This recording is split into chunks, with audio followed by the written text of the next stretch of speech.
Hello, football fans. Welcome back to the PrepZone Playbook for Week 10. Biggest week of the year so far. In just 24 hours, 36, depending when you're watching this, all the playoff scenarios will be decided. I'm Adam Fisher with the Naples Daily News. Here we got Joe Cranney. And Joe, the most important question on everyone's mind, do you own another tie? I was going to make a joke. I was going to make a joke about Halloween and how everyone's expecting you to dress up for the games on Friday. Because, I mean, that's the Adam Fisher trademark. Well, I was dressed up just a few minutes before we filmed this, but I had to change, look professional. Yeah, I guess. So, yes, the games are on Halloween. Going to be some really big ones. So let's get to the one that's for a district. We have 2 games for district championships. Right. Another game where a team can win a district championship. Immokalee at Lely, that's for the 5A-15 crown. Of course, both these teams are in already. The winner is the district champion. The loser is the runner-up. Who do you think has the edge right now?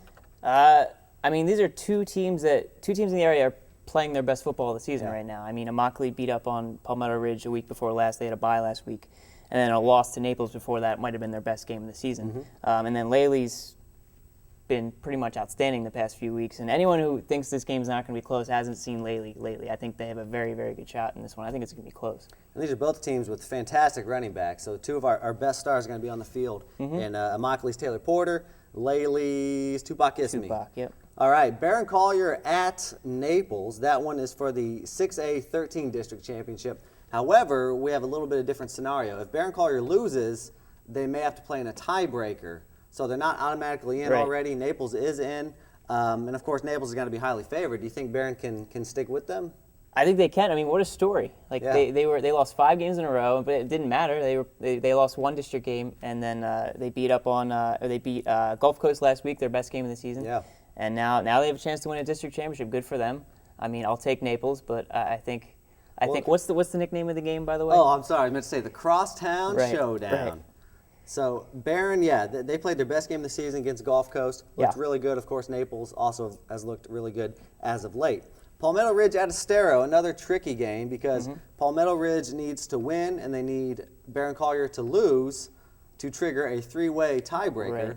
In that scenario, Palmetto Ridge, Gulf Coast, Barron Collier would all play in a 3-way tiebreaker on Monday. Can Estero play the spoiler here? I think they absolutely can. This happened last year, at the end of the season last year, right? It was a district a game that was going to decide the second spot in that district, and Estero comes back in the second half to beat Palmetto. At Palmetto Ridge. Right. I talked to coaches from both teams today, and they both said, "Yeah, we remember that one." So I think this is going to be another. That's a dangerous game for Palmetto, a team that really. The difference is Estero was 4-5 last year. Now they're 1-7. I don't think they're quite as good, but I think they can do it. I think these are both close teams.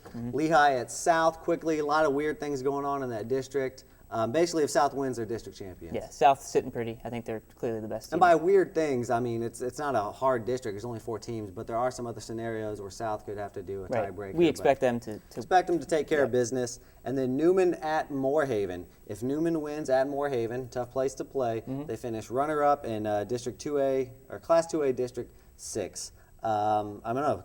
Can they do that? Yeah, I think Newman's a team that has steadily improved throughout the season. That's an intriguing matchup to me. I think it's going to be another close game.